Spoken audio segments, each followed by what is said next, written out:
Nous savons tous que la vie n'est pas une question d'argent, mais être millionnaire, ça serait plutôt bien. Ce que nous allons faire aujourd'hui dans cette vidéo, c'est montrer certaines stratégies que des gens très riches ont utilisées avant nous afin de créer de la richesse. Et ce qui est vraiment intéressant, c'est qu'il y a dans le monde 50 millions de personnes qui sont millionnaires, ce qui veut dire que le chemin a été tracé avant nous et que nous pouvons copier certaines stratégies afin de créer, nous aussi, de la richesse pour nous-mêmes.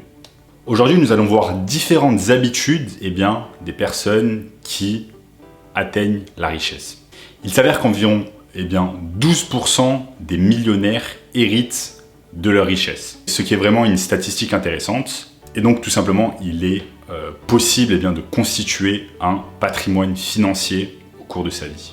Et dans cette vidéo, nous n'allons pas discuter des habitudes clichés telles que la lecture, l'alimentation saine ou le sport, car tout simplement nous savons que ce sont des habitudes qui sont couramment pratiquées par les personnes qui réussissent.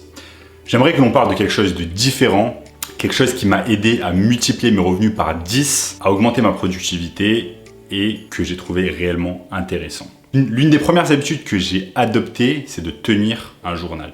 Je n'aime pas ça vraiment appeler un journal car la majorité de ce que j'écris dans mon journal est axé sur le business. Mais en réalité, les gens ont différentes raisons de tenir un journal. Je pense qu'il est important que les gens tiennent un journal, tout simplement pour vider leurs pensées et les mettre sur papier ou alors directement sur leur smartphone ou leur ordinateur.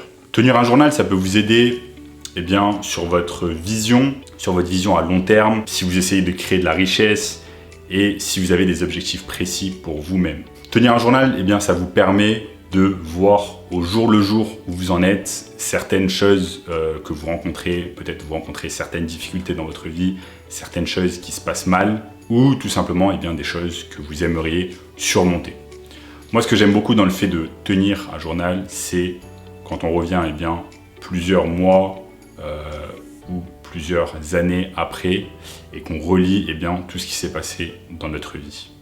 Également, je pense aux personnes qui luttent contre la dépression ou qui ont des problèmes mentaux, tenir un journal peut être une solution qui peut s'avérer très efficace.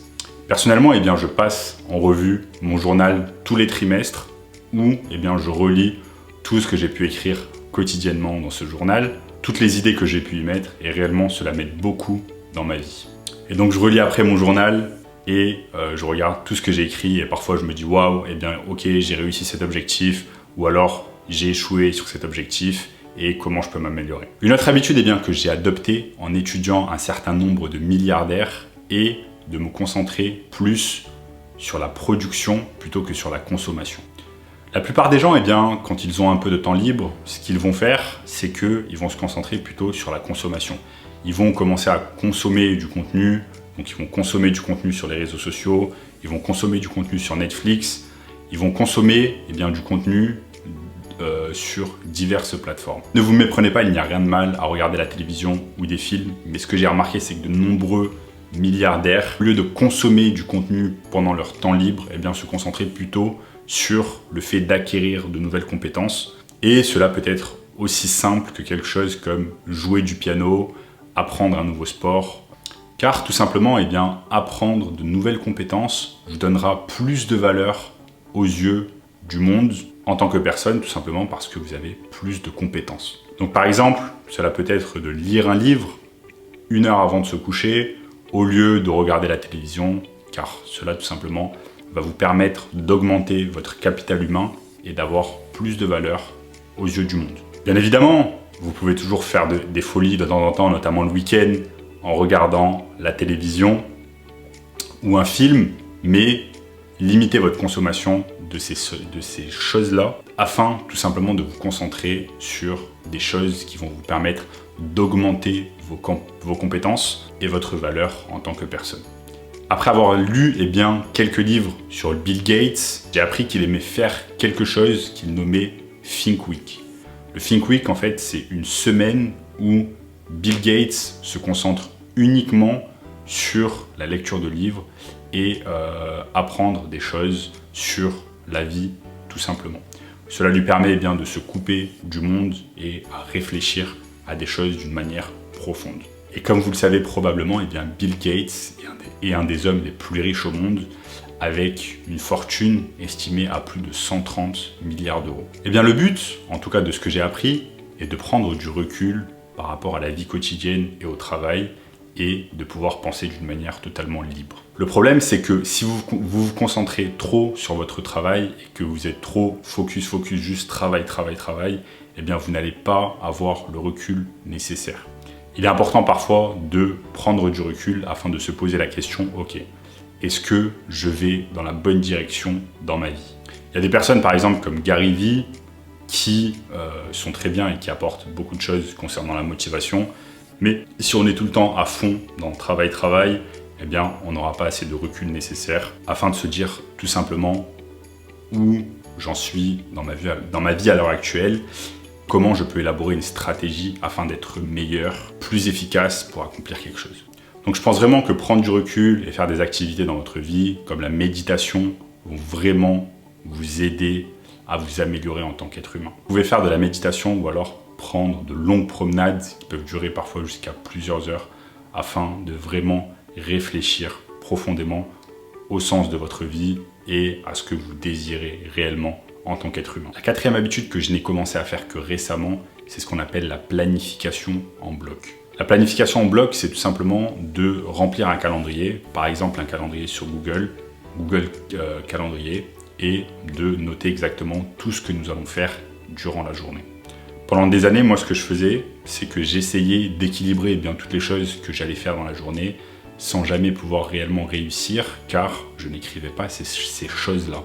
Donc, personnellement, je tiens à jour un calendrier Google que je remplis chaque jour avec les choses que je dois faire. Vraiment, c'est très utile si vous dirigez une entreprise, mais c'est également très utile si vous êtes un salarié, car cela va vous permettre vraiment de rester très organisé dans votre vie. Et précédemment, ce que je faisais, c'est que je remplissais ce calendrier directement sur un cahier papier, mais j'ai trouvé que c'était beaucoup plus simple de remplir un calendrier directement sur Google Calendrier, car parfois je ne suis pas au sein de mon domicile, et donc je peux avoir mon calendrier sur mon ordinateur ou bien sur mon smartphone. Il y a des gens comme Bill Gates, Elon Musk ou encore d'autres personnes qui font partie des plus prospères au monde, organisent leur journée et leur calendrier avec des incréments de 5 minutes.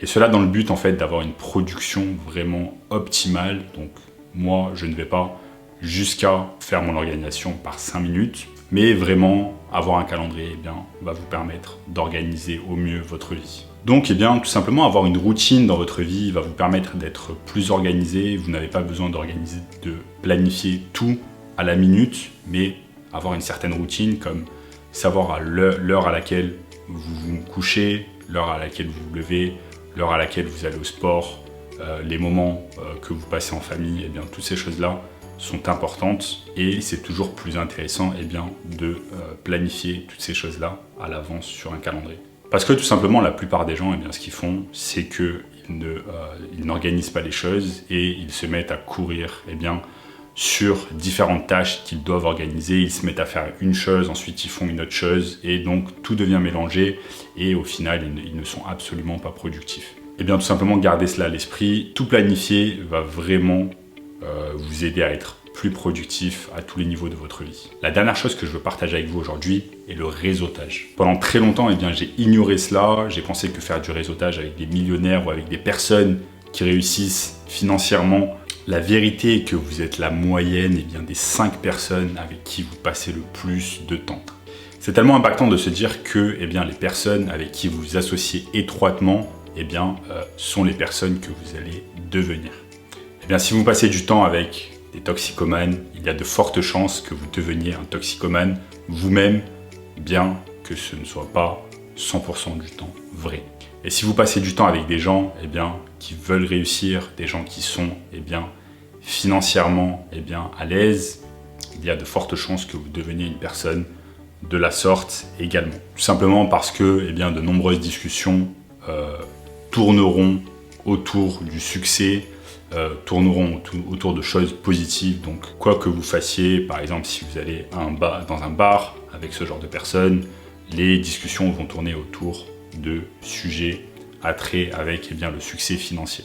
Donc bien évidemment, vous avez envie de vous entourer de ce genre de personnes si vous aspirez à devenir ce genre de personne. Personnellement, j'essaie de m'associer au maximum avec des personnes qui veulent réussir financièrement et qui sont motivées par leurs objectifs plutôt que de m'associer avec des personnes qui ont hérité de leur fortune. J'aime tout simplement m'associer aux gens qui ont gagné de l'argent par eux-mêmes ou qui ont réussi par eux-mêmes. Mais si vous ne connaissez pas ce genre de personnes, vous pouvez toujours aller dans votre ville et vous connecter à des personnes comme des investisseurs immobiliers et leur demander ce qu'ils ont fait afin de construire leur fortune et s'ils ont des conseils à vous donner. Vous pouvez également parler à quelqu'un de votre famille qui a réussi financièrement et lui demander s'il peut vous mentorer ou s'il a des conseils à vous donner concernant comment il a réussi pour en arriver là. Ce que vous pouvez également faire, c'est utiliser les réseaux sociaux pour vous connecter à des gens qui ont réussi. Vous pouvez utiliser des plateformes comme LinkedIn et envoyer un message, ou alors envoyer un message privé à des personnes qui ont réussi sur Instagram. C'est en tout cas des habitudes que j'ai utilisées au cours des dernières années et qui m'ont permis de littéralement décupler mes revenus au cours des 2 dernières années. Merci beaucoup d'avoir regardé la vidéo. Cette chaîne se développe beaucoup ces derniers temps et donc je vous remercie pour tout le soutien. Merci de vous abonner à la chaîne, de laisser un like et je vois tout le monde dans la prochaine vidéo.